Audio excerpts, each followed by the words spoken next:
Bonjour. Dans la première vidéo, j'avais donné les exigences d'une recherche scientifique. J'avais défini la recherche en éducation avec ses finalités et j'avais classifié différents types de recherche en éducation. Je vais définir dans cette partie les paradigmes de la recherche. Je me propose de vous en présenter trois. Chaque paradigme a sa posture épistémologique et donc une méthodologie de recherche différente et un design différent. Une fois le sujet choisi, le chercheur peut avoir une posture différente en fonction de son appartenance à un paradigme plutôt qu'un autre. C'est ce qui pousse les chercheurs à utiliser une technique de collecte et d'analyse des données différentes, voire une méthodologie différente selon le paradigme choisi. Les paradigmes de la recherche, c'est comment le chercheur voit la réalité et comment il veut atteindre la connaissance. Ce sont des cadres de référence qui standardisent la construction du savoir. C'est un ensemble de croyances, de valeurs et de suppositions du chercheur qui cadre le choix épistémologique, méthodologique et des méthodes de recherche. Pour bien comprendre la pertinence du sujet, il faut connaître la position épistémologique du chercheur. L'épistémologie, c'est comment la connaissance va être acquise et comment le chercheur va la communiquer aux autres. C'est l'édifice du travail du chercheur. La méthodologie, c'est l'ensemble des procédés que le chercheur va utiliser pour traiter les données, c'est les stratégies qu'il va utiliser, c'est l'approche qu'il va choisir. La méthodologie se rapporte à la logique des principes généraux qui guident la démarche d'une investigation systématique dans la poursuite des connaissances. Une démarche descriptive ou une démarche expérimentale ou une démarche de recherche-action n'auront pas la même méthodologie. Les méthodes, ce sont les procédés, les stratégies et les moyens techniques utilisés dans une recherche. Par exemple, une méthode de collecte des données, une méthode d'analyse des données, une méthode de choix, l'échantillonnage, et l'ensemble de ces méthodes est guidé par le choix de la démarche choisie dans la méthodologie. Je vais vous présenter ici trois paradigmes de la recherche en éducation. Le paradigme positiviste, dans lequel il y a une progression de construction de la connaissance, indépendamment des contextes. Dans ce paradigme, le chercheur voit une seule réalité. Il découvre la réalité et il la décrit telle qu'elle est, sans la modifier. C'est une réalité objective, dans laquelle il ne donne pas son avis. L'objectif de la recherche ici, c'est de contrôler, de prédire, de construire des lois, indépendamment des contextes, dans une approche qui est déductive. D'un point de vue méthodologique, le chercheur cherche la relation de cause à effet.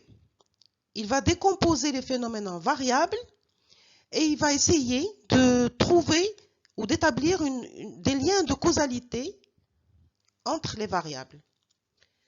Le meilleur moyen alors pour produire des connaissances ici, c'est l'expérimentation et la quantification. Les données sont des données numériques. Le chercheur s'appuie sur des statistiques, sur des courbes, des chiffres et des courbes pour découvrir la réalité. Il n'y a bien sûr ici aucune relation entre le sujet et l'objet. C'est le cas des sciences de la nature qui cherchent à expliquer des relations causales de phénomènes naturels et qui permettent ainsi la formulation de lois universelles. C'est de la théorie pure.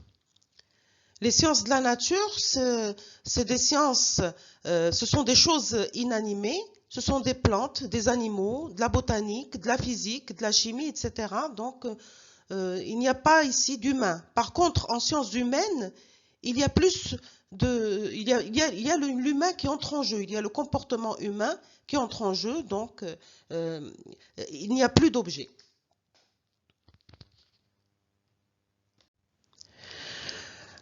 Donc les recherches en éducation, ils cherchent à comprendre des phénomènes humains tels qu'on peut les observer dans leur milieu naturel. Les acteurs ici, ils donnent un sens à leur action. Ils sont dans un contexte et ils donnent un sens à leur action.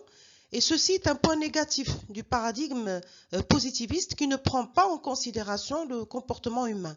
C'est un inconvénient. Ici, les phénomènes sociaux sont difficilement interprétables. Alors, un exemple de paradigme positiviste, c'est par exemple un sondage d'opinion.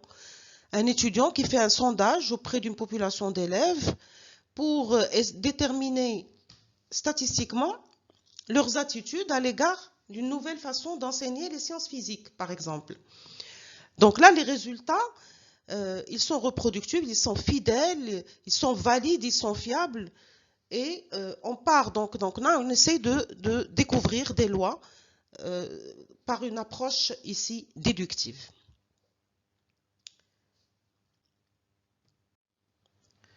Dans le paradigme interprétativiste, l'objectif du chercheur, c'est d'essayer de comprendre comment les individus interprètent les phénomènes sociaux avec lesquels ils interagissent, et on est dans une approche inductive.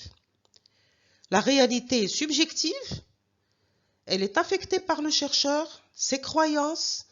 Le chercheur, il peut porter un jugement, contrairement au positivisme où le chercheur ne porte pas de jugement. Les données ici sont des données verbales, telles que l'étude de cas, l'observation directe.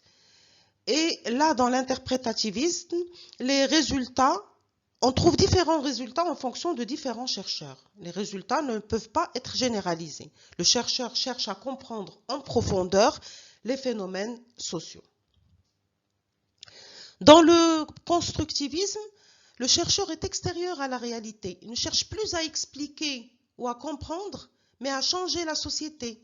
Il critique dans l'objectif de changer pour redresser une situation. Là, la réalité existe, mais elle est façonnée par des facteurs éthiques, religieux, culturels. On est là dans une approche collaborative dans laquelle le chercheur cherche à co-construire les problèmes avec les acteurs.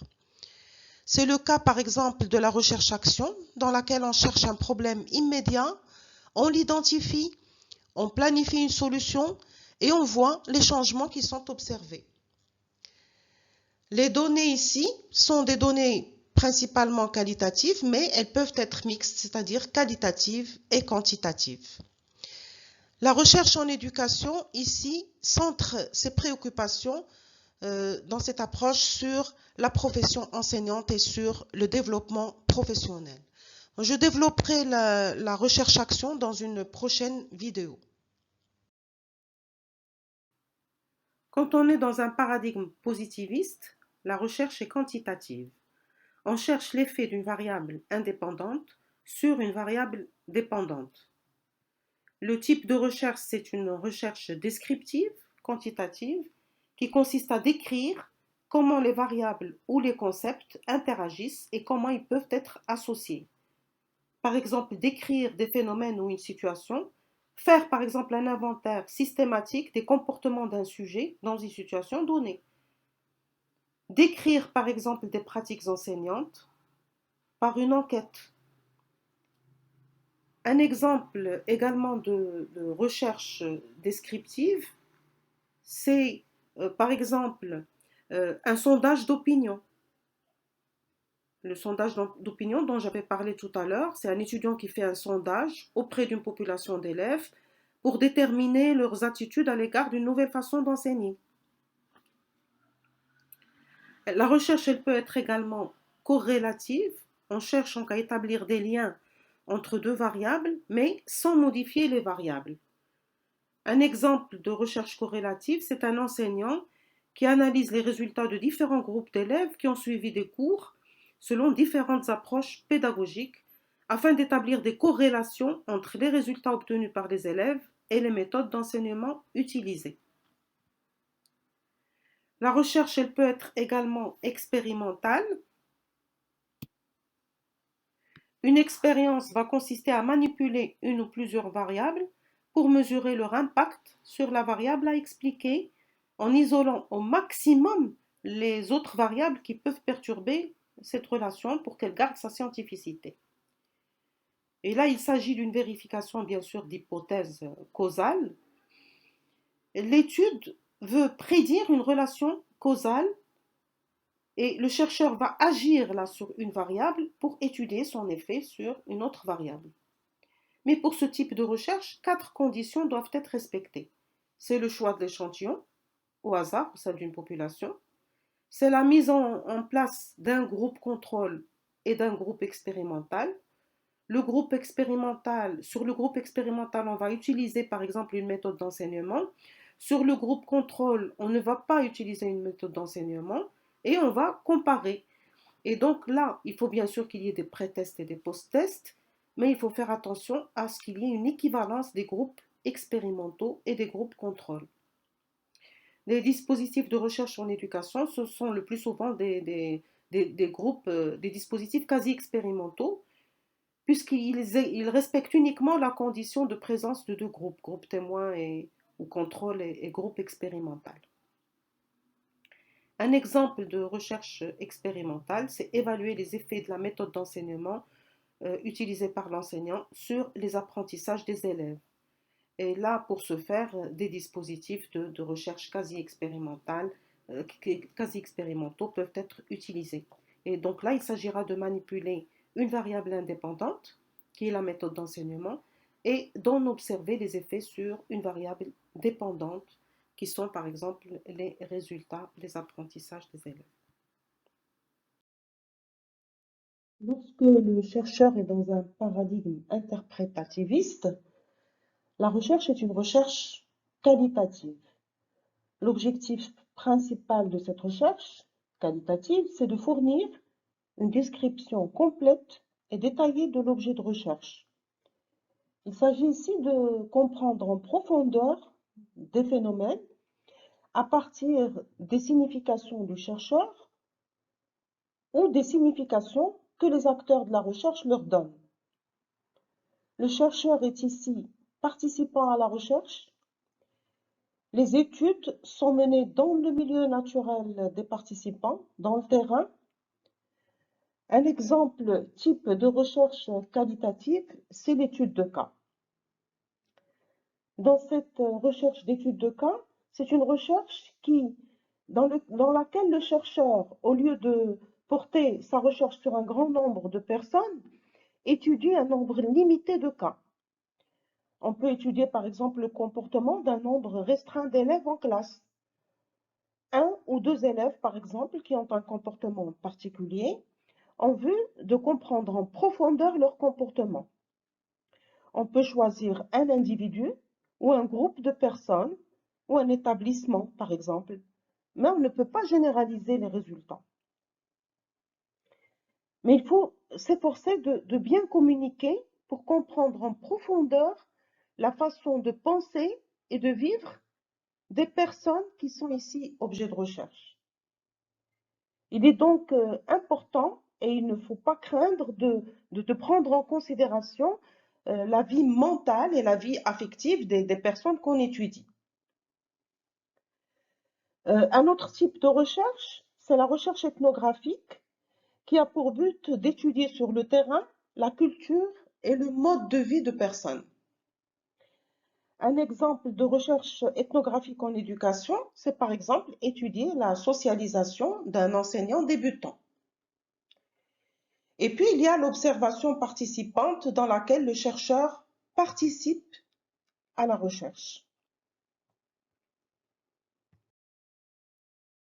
Lorsqu'on est dans un paradigme positiviste et qu'on choisit une recherche quantitative, les instruments de collecte de données et d'analyse de données doivent être choisis en fonction de cette approche. Les instruments peuvent être alors un sondage, un questionnaire, des tests standards avec des questions fermées ou un entretien directif. Alors là, il faut être rigoureux. Il y a des règles méthodologiques positivistes qu'il faut suivre pour assurer l'objectivité du chercheur.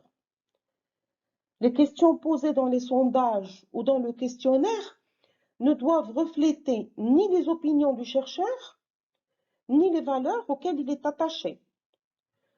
Le chercheur doit élaborer un questionnaire qui soit le plus neutre possible. Des précautions doivent être prises aussi concernant l'échantillonnage des sujets qui vont répondre au questionnaire. La collecte systématique des réponses doit être faite avec un logiciel de statistique des données adéquat. Et donc, il faut faire attention à tout ceci pour garder l'objectivité du chercheur. Lorsqu'on est dans un paradigme interprétativiste, les outils de recherche, ce sont des outils de recherche qualitative. Et là, comme par exemple l'observation participante, un enregistrement sonore ou visuel, audio ou vidéo, un journal de bord et plusieurs notes, un entretien non directif, un entretien semi-directif et le focus group. Et là, le chercheur doit varier les outils le plus possible. Il doit utiliser plusieurs variétés de collecte de données pour bien comprendre le phénomène qu'il cherche. Dans une recherche quantitative, avec un protocole de recherche quantitatif, l'analyse est une analyse statistique. Dans un protocole de recherche qualitatif, l'analyse, c'est une analyse de contenu. Je vous remercie.